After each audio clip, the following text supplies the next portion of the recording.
everybody. I'm Evie Roberts, and this is my podcast, Talking in the Dark. Welcome.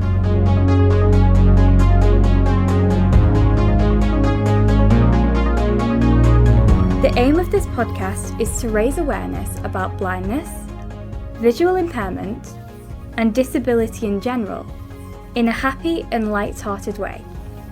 For those of you that don't know, I am blind. I was born with a condition called bilateral anophthalmia. Try spelling that one. It basically means that when I was born, my eyes didn't develop properly, so I wear prosthetics instead. The goal of this podcast is to remove some of the stigma and stereotypes around disabilities, whilst also having fun at the same time. Each week, I will be interviewing people from all walks of life, including some with hidden or physical disabilities like mine, and getting to know a little bit more about them and the lives they lead. In this episode, I am very excited to tell you that I will be talking to British Paralympic wheelchair fencer Dimitri Coutya MBE. My name is Evie Roberts, and this is my podcast, Talking in the Dark. Welcome.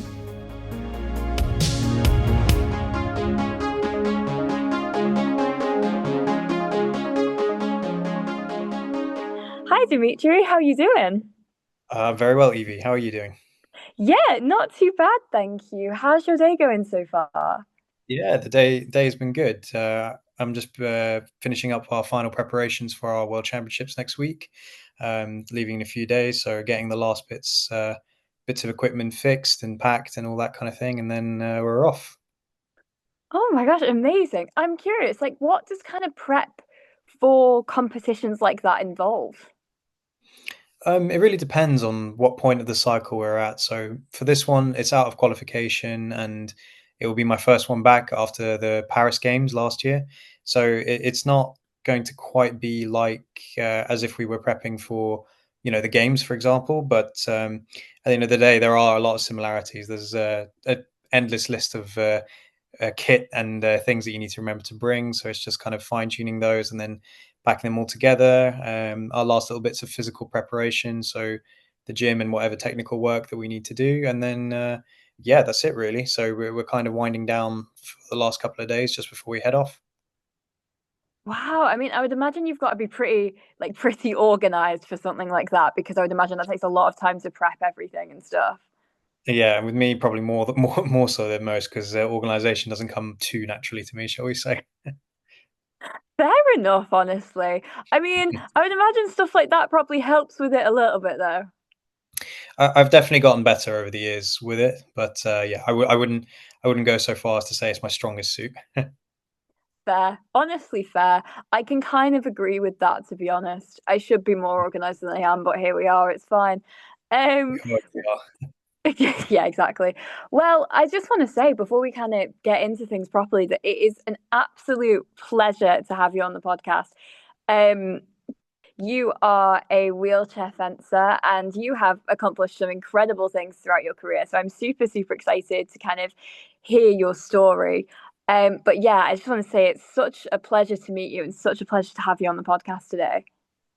No, honestly, thank you. I was very excited when you guys sent me the invitation. Oh, thank you very much. That's very kind of you. Well, obviously, you, like me, have a disability. So would you be okay with telling me a little bit about it? Yeah, of course. So I have a complete spinal cord injury at T4 level, and I kind of sustained that from a road traffic accident back in 2000. So essentially, it's left me paralyzed from the chest down, which means I use a wheelchair day to day. Right, okay. Wow. I mean, that is quite a kind of significant, sort of significant injury. Mm. I mean, do you ever face any kind of, I would assume so, because I think all people with disabilities do, but what are the kind of stereotypes or stigmas that you kind of face on a daily basis being in a wheelchair, and what are the kind of barriers that you encounter?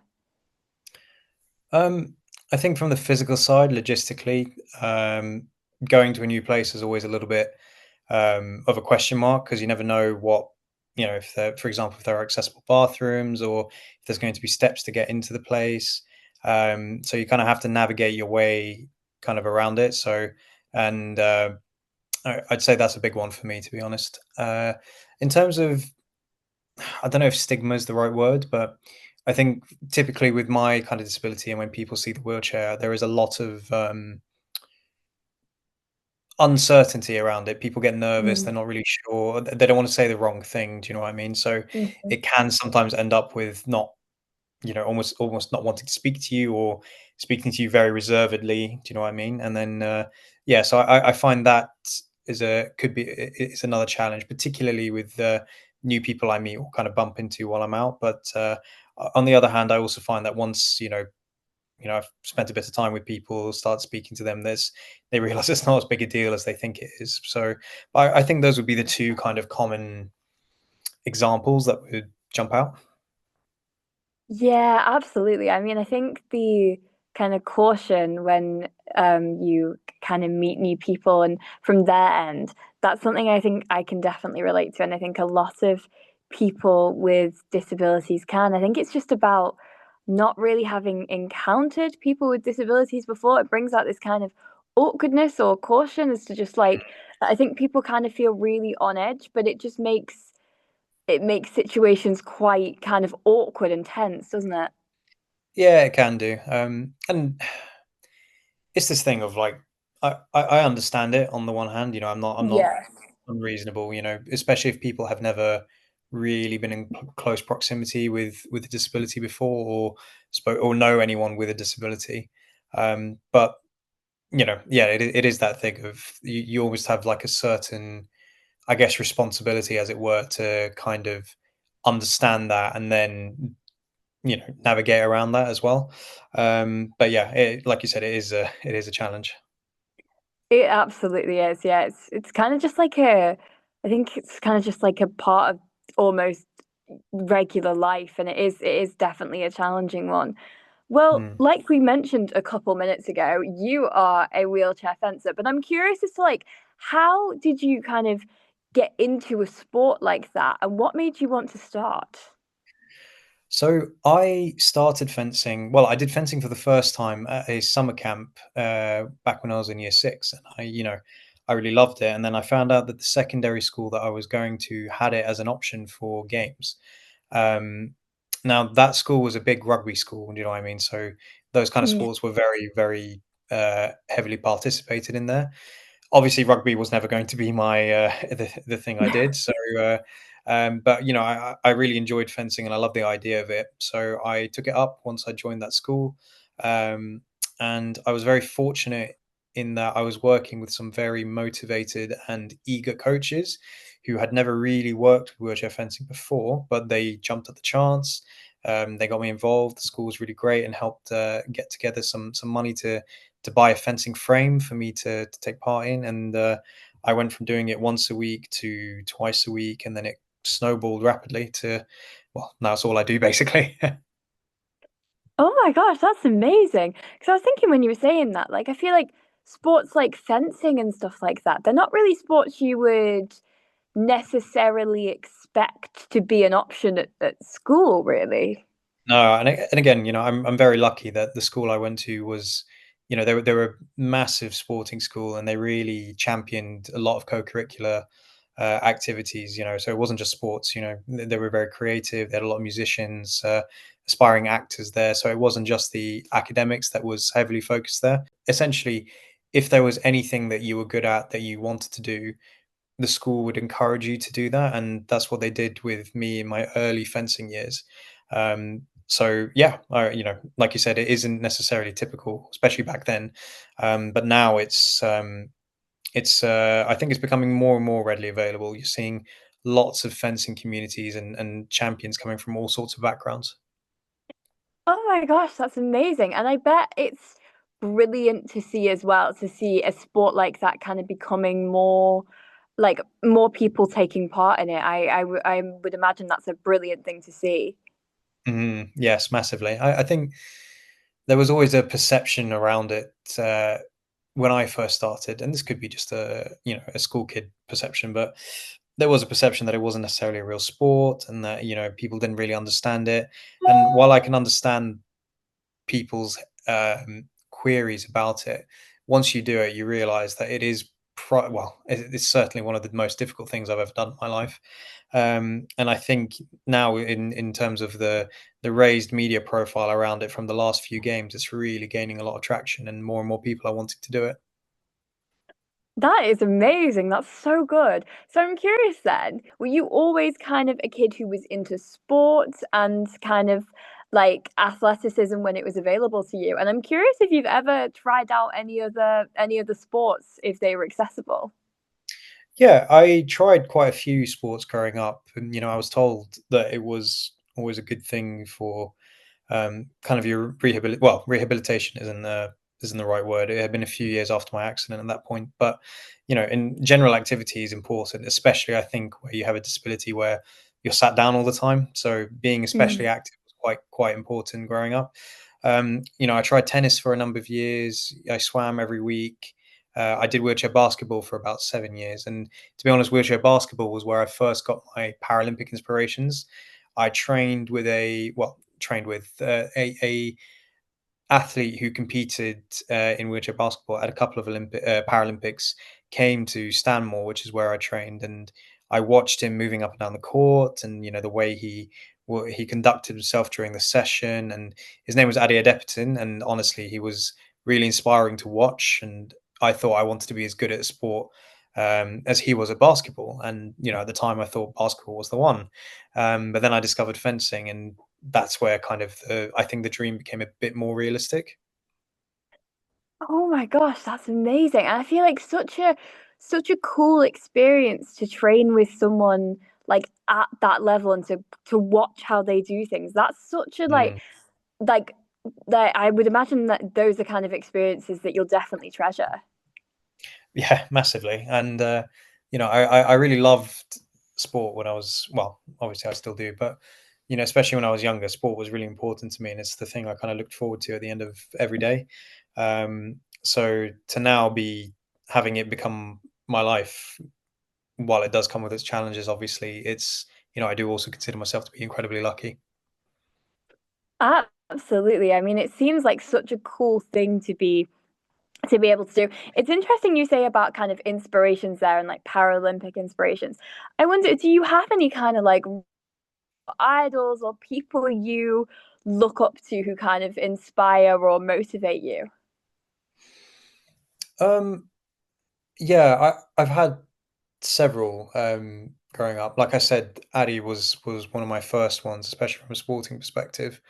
Um, Another one was Yu Chi Yi. She's a Hong Kong fencer, and she was up until recently one of the most decorated fencer in history.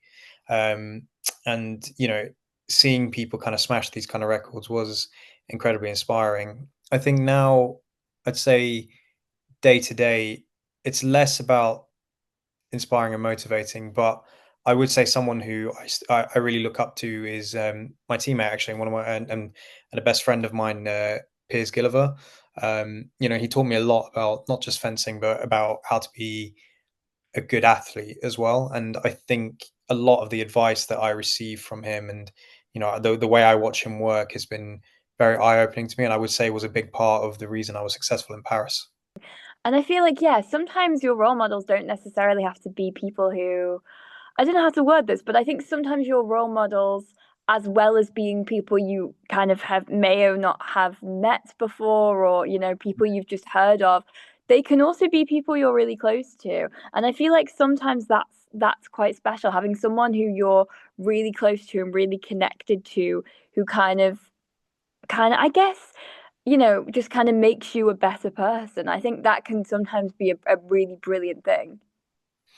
Yeah, it is. And I think what's so important about um, the relationship that I have with Piers is around the communication. And it's taken a lot of work, but he's someone who I trust to be very honest with me, even if it's a truth that many people would think I wouldn't want to hear. But and vice versa. So in that way, we've been able to give each other our honest opinions. We never necessarily expect each other to do something about that, but at least we can both rely on each other to give an accurate point on where we stand, and then we can make realistic changes and improvements for whatever it is that we want to do.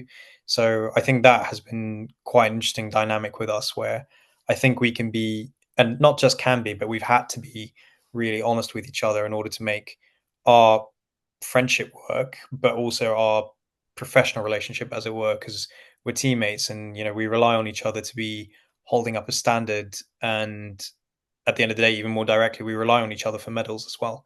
So it's been a tough balance to get right, but I think we do it pretty well.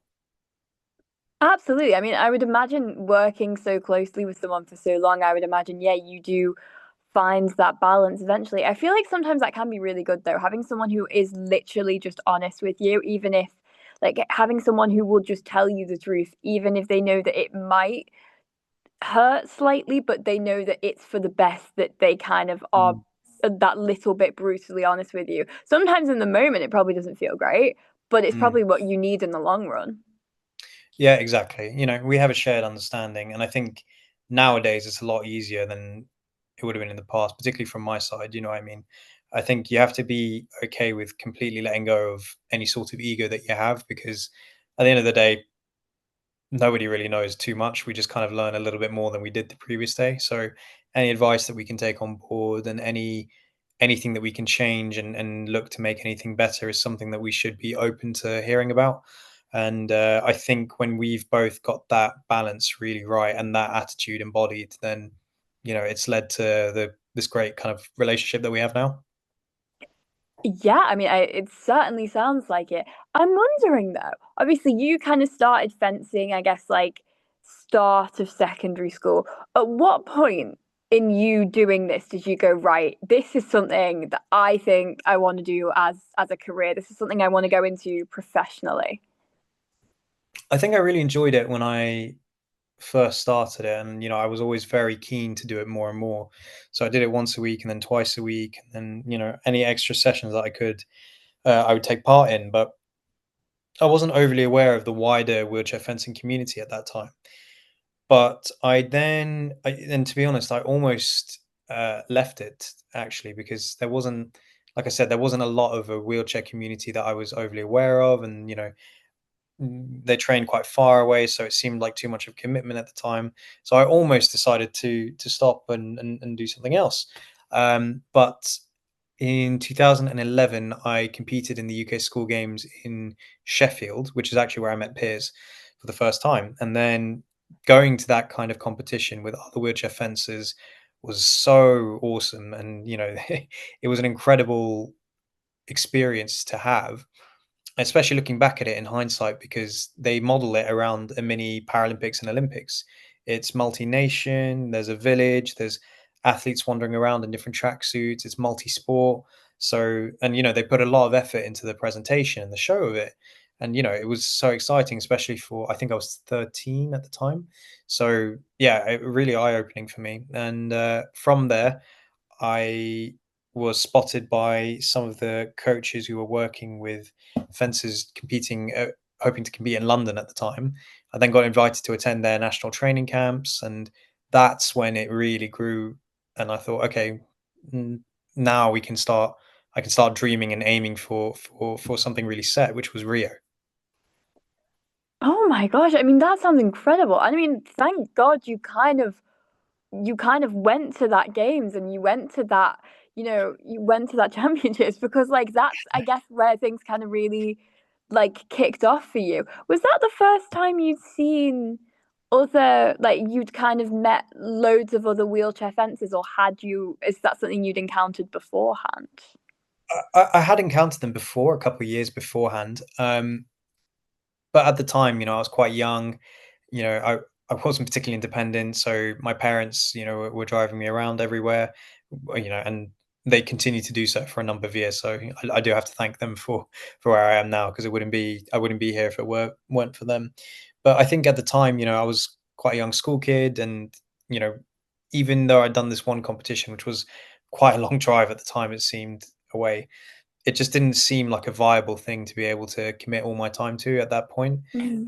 And kind of, yeah, I think almost lost the motivation with it. But then, fortunately, my parents and my teachers convinced me to give it another go, and the attraction really gripped me from that point on. Oh, that's amazing. That's genuinely brilliant and so good that you went for it in the end. Mm. So, what is it then that you enjoy about fencing? Um, I think it's a beautiful sport in the sense of there are so many different ways and options that you have to solve problems in front of you.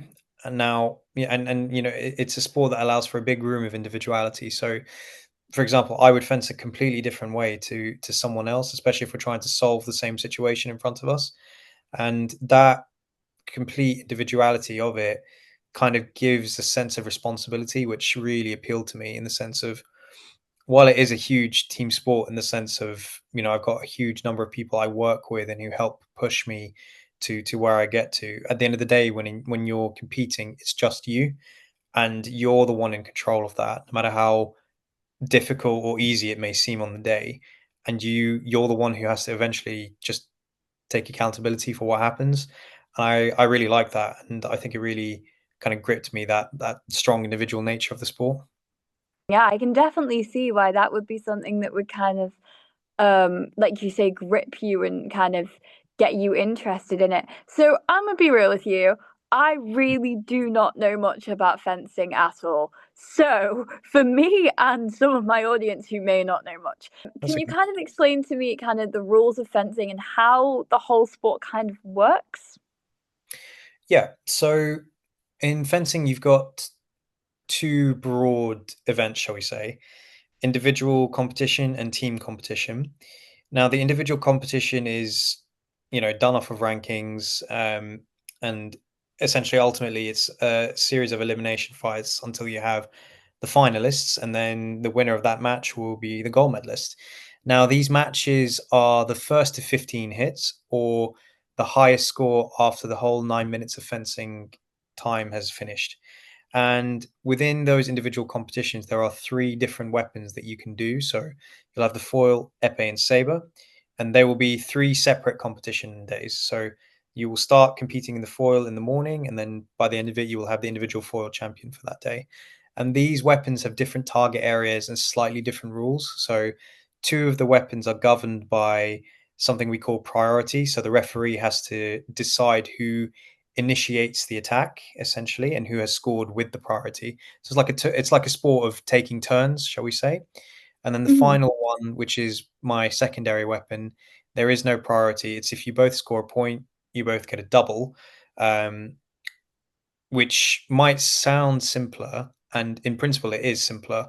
However, that then leads to a lot more kind of patience and creativity where you're trying to make your opponent make a mistake on the distance, and then you're trying to capitalize on that or set up the perfect action that they can't respond to.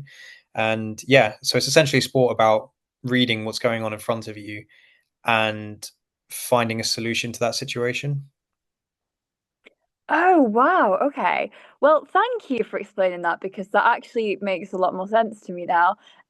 Because I really didn't know much about it before. You say that there is kind of individual and team events within fencing. Do you do Mm. both? And if so, which do you prefer? So yeah, I do in Paris and Tokyo. I competed in two individual events. Sorry, in Tokyo I competed in two individual events and two team events, and in Paris I competed in three individual events and two team events. So I like both, but I think they have very different feels to it. So the like I said, the individual competition is, I think, well, for me personally, the one that I've always really been chasing. I've always wanted to be an individual Paralympic champion, but the team event is challenging and exciting in a very different way.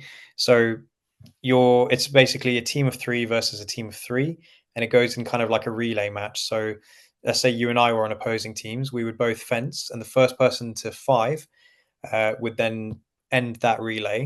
It would then carry on with the next two fences, but it would carry on with the same score. So let's say you beat me 5-3. the next match would be going to 10, but your teammate would have to score 5 to get to 10, and my teammate would have to score 7. And it carries on like that up until the first team to reach 45 points wins. Now, it's still an individual sport because it's only one-on-one at any given point, but Mm. you're working with your team, you're kind of encouraging them, you're helping give them advice when it's not, if they're feeling stuck or they're needing a hand. And yeah, it's very exciting and challenging because when you're competing, it's still just you, but you have the pressure and expectation of your teammates on you as well. So I find that very exciting as well.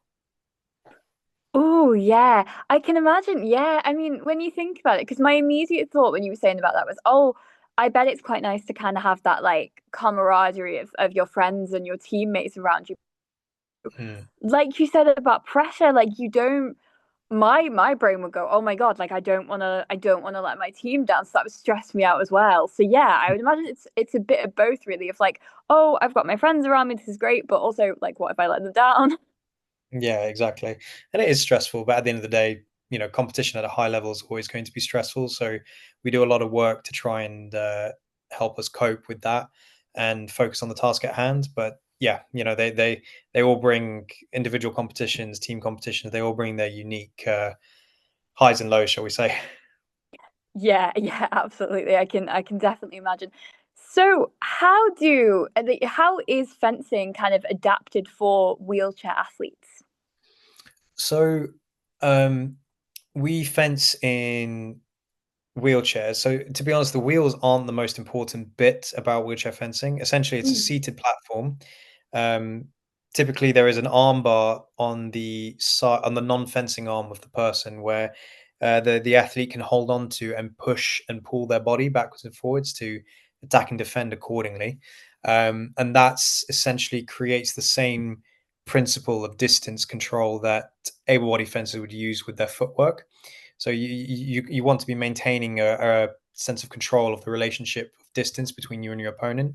And then these chairs are fitted into a frame that don't allow the chairs to move and will hold them solidly when the fence is throwing themselves around on it, basically.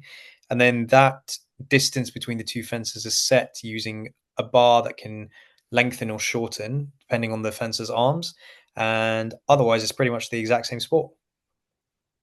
Right, okay. Fair enough, fair enough. Well, I mean, yeah. I mean, I think it's brilliant that obviously I mean, it sounds like it's very kind of well adapted for you guys. And I Mm. guess like you say, apart from obviously the platform and the bar to rest your arm on and things like that and the frame, like you say, it's pretty much the same sport. So although there are some adaptations, I guess the whole like the tactics and the logistics of it are still the same, which is really good. Yeah, exactly. I think the only difference is that people will create the change of distance with their footwork, like running backwards and forwards for able body Yeah. fencing. And for us, it's just leaning backwards and forwards. It's so, again, it's the same thing. Yeah, absolutely. Well, as you kind of briefly mentioned at various points throughout the podcast so far, you have competed in 3 consecutive Paralympic Games. I believe your first was Rio in 2016. Yep. Um, and you recently competed at Paris last year, and you brought home 2 gold medals. I believe you also, when I was researching, I found this out that you also made history as the first British wheelchair fencer to win 2 individual gold medals at one Paralympic Games, which is incredibly impressive. Um, so, can you tell me a bit about kind of those games and what it meant to you to win not one, but 2 gold medals? um, I've been asked this question a few times, and to be honest, I think the overwhelming emotion that I felt, particularly straight afterwards, was relief. Because I'd been fencing internationally. Well, I have been fencing internationally for about 12, 13 years now. Um, and I've been very fortunate to have experienced a lot of success in my career, but the thing that always eluded me was a gold medal at the games, which is the thing that pretty much everyone covets. And you know, I'd say I changed a lot as a person and as an athlete particularly from Rio through to Tokyo and then through to Paris. And I always had this fear, I guess, in the back of my head that I would never win this gold medal that I had been chasing for so long. But I think Paris was the time where I'd say I was probably at my readiest to do it from both an athlete perspective and from an individual perspective. And it took a lot of work from my part and a lot of advice and help from a lot of people. But to have been able to be in a position where I was ready and consistently able to deliver my performance over those 2 days for those individual events was, yeah, relieving. I'd say I kind of felt proud for myself, and happy that I'd hopefully made my teammates and all my supporters proud as well. And to be able to do it in front of so many friends and family who were very fortunate to be able to come out and support me. I felt very lucky. It was just an incredible culmination of about 12 years of work. Oh my gosh, yeah. I mean, I I bet the feeling straight after must have been just absolutely incredible. I mean, it's obvious how much work you've kind of put in over the last like decade or so to get to this point. And I just imagine it must have been so satisfying to finally get those kind of medals that you've always been chasing, but also like you say about friends and family being able to be there. I bet that must have made the moment just kind of 10 times more special to be surrounded by your loved ones. Yeah, it was brilliant because many of them wanted to come out to Tokyo, but unfortunately, COVID hit at the time as well, so it Mm. wasn't. It then no longer became possible.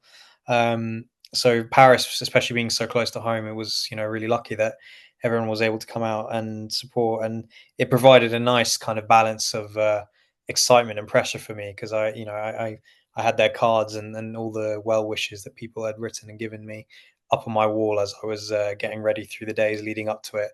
But then there's also that slight thing in the back of my head of, okay, people have spent some money and spent some time traveling to come out and see me. Like, I better not screw it up at the first hurdle. So it was quite nice to have that balance of pressure and enjoyment. And I definitely think it was something that helped. Yeah, absolutely. I can imagine looking at those cards like, right, this is really lovely and I really appreciate people. This is also a lot of pressure now because I'm currently staring at loads of people who really want me to. Yeah, that would, I imagine, help, but also instill a lot of fear. Yeah, it was a stressful experience, but yeah, it was. But ultimately, I knew that they would be there. I prepared for it, and I utilized them as well as I could to deliver my best performance as well. Definitely. I mean, it is genuinely like just such an like incredible achievement. But I'm curious, obviously, I know you've mentioned in interviews and obviously here, this, winning a gold medal is something you've been dedicated to doing for so long. And I would imagine that a big part of that is training. So could you kind of explain to me how you approach it and what training looks like for you? So we're based at the University of Bath, and we have a purpose-built SAL, or well, that's a fancy word for room, basically. But we have a purpose-built kind of training area, and that's where I'm based pretty much most of the time, alongside peers and a few other GB athletes. And we do a lot of fencing. Obviously, we do a lot of planning, and it really depends on kind of like what point of the cycle we're at and what we're trying to target. So sometimes we're looking at physical goals, sometimes it's fencing goals, sometimes it's um, other things like how can we optimize our competition days even more. So yeah, it does change a lot between. It's usually a combination of basically a lot of physical work, a lot of intensity, but also a lot of theoretical kind of discussions as well to be like, okay, how can we make the best of any situation and what is really best for performance? So as much time as we devote to trying to make ourselves better fencers, we also take the time to question a lot of things about what it means to perform and what actually is performance, particularly at games. Yeah, that's actually got me thinking, to be fair, because obviously when you think of sport and especially fencing, you think about the physicality and like technique and stuff. But actually, I would imagine the theory and the like the brain power and the strategy behind it, I would imagine that's like a 50% of it as well. Yeah, it's a huge part. Do you know what I mean? And I think our belief is that we want to make ourselves the best that we can possibly be, and that involves looking at things ranging from fencing to our lifestyle and to everything in between, basically. So yeah, you're right. It's fencing's a big part of the job, but it's not the only thing that you need to focus on if you're looking to make success at the highest level. Yeah, absolutely. Well, I mean, it sounds like there are kind of a lot of elements to training. I'm curious, kind of, do you have like coaches that help you out? Do you ever do like training camps or anything? How does that kind of work? Yeah, so I work with a number of coaches. We have a gym coach. We get nutrition advice as well. Our performance director kind of coordinates everything and helps with the running of things as well. So it is a really big team of people that work on a relatively small number of individuals, but it's really necessary. The climate of sport, parasport, and wheelchair fencing is growing more and more and more competitive by the day. So each year the margins for success are getting tighter and tighter, and it's taking more and more work to try and keep the edge. Do you know what I mean? So you do need this Mm. huge team of specialists to really help you drill down into what the finer bits of what it takes to perform. But yeah, I owe whatever success I've been fortunate to experience to a lot of people. Oh, well, I mean, yeah, 100%. I think you always need that support, that team around you, whatever you're doing in life, but especially for like sports and things like that. You need those people around you to help you out. Yeah, massively. I think it's that thing of you're accountable and responsible for your training and for coming to training with a goal in mind and an idea of what you want to work on. But at the end of the day, I'm just me. I'm just an idiot. I don't know much about the science behind gym and psychology and nutrition and all these kind of things. So I do try and come with the right questions, and then I really put my trust and rely on people to help me find the right answers. Yeah, exactly. No, 100%. And yeah, you kind of yeah, I don't know much about science either, I'm gonna be real with you. Um, but yeah, like it's just about kind of relying on others who can give you that advice, who can give you those answers and who know best in those situations to help you out when you have genuinely no idea. Yeah, exactly. And it's a good relationship that we have in the sense of it's never coach led. The athletes are very it's athlete centered. So I will look at my own performance and I'll say I really don't feel like I'm good enough here, or I think this is okay for now. Like maybe we'll get bigger gains by looking at a different aspect. And then I can talk to my gym coach or my coach and say this is what I think, and looking at the top fences, this is what they're doing. I think I need to be able to combat this, or I think I need to be able to do this a bit more, or maybe we need to cut back on this a little bit. And then, I will trust them, and I want to be challenged as well. I just want to know what people's honest thoughts are. So if they say, yeah, to be honest, we're looking at the similar thing and we couldn't agree more, then we can make a plan on, okay, cool. So we've said that this is something we need to do. How are we going to get that done? But on the other hand, I'd also fully want them to go, honestly, Dim, we've taken a look at this. I think you're missing that if you looked at this instead, maybe indirectly that would help this problem. And then you think, okay, yeah, fair point. I missed that. That kind of checks out in my head. So cool, let's get it done. Either way, we come up with a plan on what we need to do next, but it comes from that open and honest two-way communication. Yeah, exactly. No, it definitely sounds like it, and I think that cooperation between two people and that kind of, like you say, two-way communication and both sides listening to each other and what they think is going to be beneficial instead of Mm, it just kind of being one party that's in control in that situation. That seems, mhm. sounds like a really good and healthy way of doing things. Yeah, I think so. And I think it's something that, we as a team are very proud of, to have cultivated this kind of ethos and culture within our sport. And I think, I didn't necessarily buy into a lot of those principles, particularly early on in my career. And unfortunately, it shows. I wasn't a very consistent medalist, and I came away from Rio with no medals, and that was part of a big learning process for me. Of actually, it's more than just fencing. Do you know what I mean? Oh, yeah, absolutely. No, 100%. I completely get you. I want to kind of, in a way, circle back to something you mentioned at the very beginning of the podcast, which was World Championships. Hmm. So I know this is something you've done several of as well on top of Paralympic Games. And I'm curious as to kind of what did those championships look like? Do you enjoy them? What's the kind of atmosphere and vibe like with them? Yeah, it's a good question. So they're long days, first of all. I think that's the thing that people don't necessarily appreciate.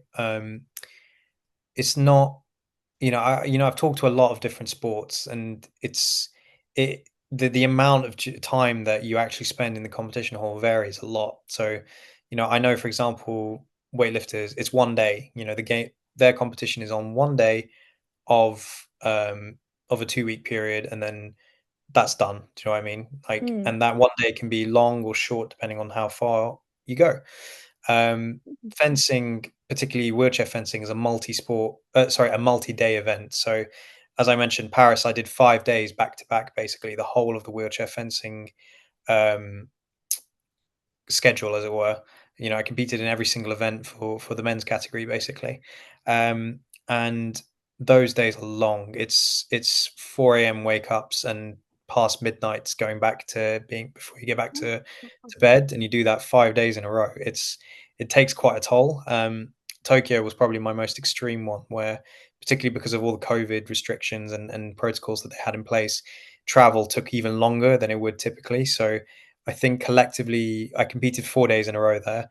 I had about just under 7 hours of sleep for those 4 days. So it is intense, and you do basically get through purely on adrenaline. But on the other hand, as stressful as that is, it is also quite exciting. I know a lot of my competitors very well. We've been on the scene together for years and years and years, and I think it's a nice balance of friendship and friendly rivalry. There's never, I wouldn't say there's any real, like, animosity or anything between us, and it's nice. Do you know what I mean? Like, it's nice to kind of be in a room with like-minded people who you get along well with, but at the end of the day, you all know what you're there to do. And I think that's a balance that the majority of people who are on the scene um, get really well, and that kind of lends a whole kind of fun with a bit of a biting edge to the whole day. But from an individual side, it is also a lot of management of pressure, stress, fatigue, and essentially knowing that if you don't turn up perfectly ready, no matter how tired or how unmotivated you are to be there, you have to be at the top of your game, because someone will punish you for it if you're not. Wow. I mean, that sounds intense. Very, very intense. I mean, like you Yeah. said about that kind of friendly rivalry and genuine friendship. I mean, that is such a lovely thing. And I would imagine create such a brilliant atmosphere and thing to be a part of. But it's the like what you were saying about only getting 7 hours of sleep one time. It's that's insane to me. Like, how I don't know how you would cope with that, because that's just insane. Yeah, I remember. I think it was before my individual foil competition back in Tokyo. I managed to get to bed for 45 minutes before I had to be up again, basically, because of how long that day was and how many things there were on the back and beginning of the competition that we had to do. So this is a this is a very few in a lifetime experience. So you kind of just have to grit your teeth and go through it. I mean, yeah, fair enough, you don't get to do it much, but I would imagine surely when you get home, you just completely crash for a few days. Yeah, I'm pretty sure I disappeared off the face of the earth for a good couple of weeks after I got back from there. I don't blame you, to be honest, because, that's just mad. I don't obviously, I would guess you kinda get used to it in a way, in air quotes, and learn to cope with it, but still, yeah, you've got to completely just crash for a few days when you get home, not leave the house for a while, just recover. Yeah, completely. Because it takes a huge mental reset as well to be able to kind of commit to improving yourself that much for an event that is that stressful. So once the games are over, I personally find I need a switch off because I can't even bear the thought of constantly having to think about fencing as well. Because after you've been through something like that, you need to reset so that you can come back fresh, ready to give the same level of commitment that you did before. I mean, I think anyone would after something like that. Speaking of, well, kind of speaking of switching off though, random question that I'm kind of curious about. Obviously, fencing is your career, fencing is, your the big thing in your life. What do Hmm. you like to do outside of sport to wind down? What are your hobbies? What things do you enjoy doing? I think recently the thing I've really enjoyed is just getting outside a bit more, and I'm not going to be uh, project like a fake stylized image. I'm not saying I like to go on hiking and do all these kind of like outdoors activities, but simply, especially while the weather's been nice, it's just been nice to not be indoors because we are a very indoor sport. So anytime Mm. I get the chance, it's nice to just go and grab coffee with friends. Piers and I recently have really enjoyed like some of our longer lunch breaks, just going and sitting in a nice area outside, having a chat, and it is nice to just kind of get a bit of a change of scenery and be able to just switch off before your next session. I also like to watch films. I've not had the time to do it recently, but I like to play some music as well. Um, and yeah, it's basically whatever kind of new, fresh, or exciting things that you can do to get a bit more excitement, and a break of routine has always been really welcome for me. But also just kind of doing nothing sometimes is sometimes the best form of recovery, where you're purposely planned out that you're just going to go sit, get some fresh air, and a combination of these things have kind of kept me ticking over and allowed me to come back to training with my best possible attitude, as it were.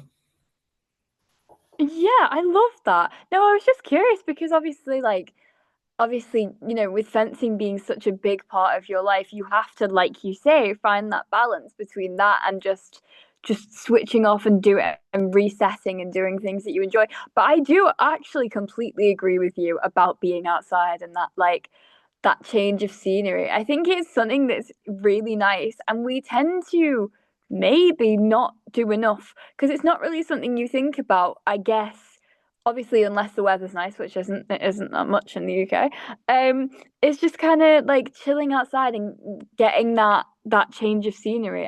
Me and a couple of friends, we were out yesterday and we were sat outside on some benches, and even we were saying about how nice it is to literally just be chilling like we would always do, but actually outside. Yeah, exactly. It does make a big difference. I remember a point in time where, again, it was busy, but it was basically train, go back to the flat, make dinner, sleep, repeat, and it was just tough. I was just like, I Mm. don't. While these things are things that you have to do in order to be the best recovered for training, there was still an opportunity to just add a bit of variety into our weekly schedules, and we just weren't taking it. So now, where we plan it a little bit more, and we think, no, cool. For example, Wednesdays is usually our afternoon, evening where we all hang out after training. I said, cool, let's get something booked. We're planning on going to a different place. We'll maybe grab dinner somewhere, or we'll go do this thing together. And it's a nice thing because even if it's just once a week, it gives you something to look forward to outside of your just normal routine, which is intense and pretty pretty stressful, at the best of times. And that has really made a lot of difference and allowed you to, well, sorry, allows me to kind of get that balance between, training and life, as it were. I love that so much. And yeah, I completely get what you're saying about giving you something to look forward to. I feel like making plans in general that kind of switch things up compared to your daily lifestyle. I know for me, and I would assume for you as well, that can sometimes be such a good motivator, even if it's only something Mhm. small, just something that you can keep in the back of your head, like, oh, I'm doing this in a couple of days. I can look forward to that. I feel like that can be just like it's such a good motivator and kind of make you a lot more happy that you've got that thing to look ahead to. Yeah, exactly. And to be honest, it doesn't have to be anything big. You don't have to make an elaborate plan. Like, I think people really, like you said, people really underestimate just a small change of routine or a change of scenery. It does wonders for you. So it's been something I've been trying to make more consistent now as a general week to week thing. Yeah, absolutely. No, I really, really love that. So, complete change of topic. Um, on top of winning several gold medals, I believe that you recently received an MBE. So, can you tell me a little bit about like what that day was like and how it felt to receive that award? Well, I think the day started off a bit stressful, if I'm going to be honest, because you're given this set of instructions on where to go and what to do and that kind of thing. And they said, you want to drive to the Long Walk, which was in Windsor. We're like, Mm. okay, that should be fine. And then we're driving to where it's telling us to go, and there's just this very small path that says no trespassing, and we're like, okay, fine. So we carrying on, and then it took us a long time to realize that you're actually meant to drive up this what seems to be like a footpath with this huge castle stretching away in the distance. So it was funny, and I'm quite glad we arrived pretty early because it did take us a little bit of time to figure it out. But you kind of go there, and as you're driving along, it's like, oh my god, is this real? It's crazy. Do you know what I mean? Like Mm. it's one of the most beautiful places I've ever seen, and it's just been really nice um, to go and experience that. And I had my family with me, my parents and my brother, and then we rock up. They do the security checks, and we go through, and you're just in the most beautiful rooms while you're waiting for the investitures to start. And it was a huge privilege and an honor to meet Princess Anne and to speak to her a bit. And yeah, the whole day was just decked out in splendor, and it was really lovely to be able to spend it with my family as well, who've been massive supporters of me. Oh my god, I mean, that sounds like just the most, like, amazing, surreal day, even if it did start off incredibly stressfully. Um, it just sounds like the most incredible day, and I'm sure definitely something that you will remember for a long time. Yeah, massively. Yeah, it was spectacular. Yeah, it definitely sounds like it. So, this next question is one that I ask all my guests, and I think one of my favorites, and it's, what would you say has been your proudest moment so far? Mm. I think there are two ways I could look at it. Definitely, my individual goals in Paris were one of my proudest things. Not necessarily because I won, but I think because I know how many times I potentially had messed it up before. Do you know what I mean? And Mm. not necessarily just in the moment, but in terms of the way I was preparing for it and my mindset about the whole thing. And I've seen a lot of examples of where people are resistant to change in order to make things better. And it took me a while to be able to take feedback on board and to be able to hear things that potentially I needed to hear but didn't want to. So you know, I think my results in Paris were a huge culmination of advice and my hard work. But I was really proud of being able to actually change myself into a person who wanted to hear feedback rather than ignored it. Do you know what I mean? So yeah, I'd say Paris for a number of reasons was probably one of my proudest achievements. I really love that answer. Yeah, because I can tell you've kind of obviously thought a lot about that, but it's also a really nuanced answer. I really like that. Obviously, yeah, Paris being such a big thing for you, but also in the aspect of like mentally and emotionally as well. And yeah, I think that's definitely both of those are definitely something to be proud of. But I really, really do love that answer. Oh, So, thank you. all right. Well, looking forward to the future then. Do you have any kind of future goals or aspirations that you'd like to achieve? So I guess one of the more well, maybe not obvious, but potential ones is I'd like to go for Los Angeles and to qualify for my fourth games. And as much hard work as it took to win those medals last time, I really want to try and see if I can repeat that. Not just for the sake of being able to say, I won more medals, but trying to see if I can better the process that I improved for Paris. I really want to try and see like how much better I can make myself as an athlete, as a fencer over over the next few years. So I think that would be one. Another one would be kind of trying to take on a bit more of a mentoring role, which is something that Piers has done so well, and trying to help some of the newer or less experienced athletes on the program and really kind of try and give back to them in a way that people helped me as well. So I guess there's two parts to this going forwards, where I'm still pursuing my individual athletic career, but also trying to help um, improve wheelchair fencing and make it more readily available to people who want to do it, and help aspiring athletes gain the mindset that took me quite a few years to understand. That would be amazing, especially that kind of mentor role. I obviously, like you say, kind of helping out others and the satisfaction you get from that. But I suppose that would also feel incredibly gratifying in the respect that someone, you've had people do that for you and people who Hmm. continue to help you, but being that for someone else and kind of like a little bit of a role reversal, it would, I would imagine, feel incredibly gratifying that you're now at that position where you can help someone else out. Yeah, exactly. And I think, yeah, I'd like to see, more fences and more like pride and for wheelchair fencing in the country. And, to think that, I could be a small part of that is quite exciting. Yeah, absolutely. And I mean, with LA, hopefully 2028, I wish you the wish you the absolute best of luck. I'm sure you will smash it. Huh, thank you very much.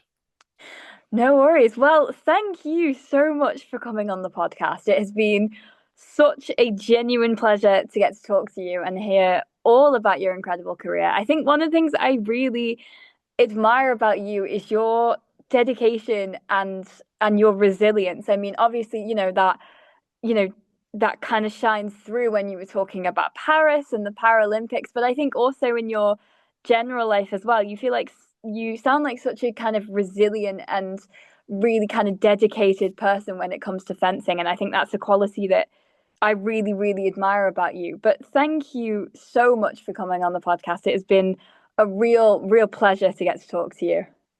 No, thank you very much for having me. And yeah, it's been wonderful to talk to you too. Well, I wish you the best of luck as well with championships in a few days. I hope that goes well. And thank you to my audience for listening, and I will see you all next time.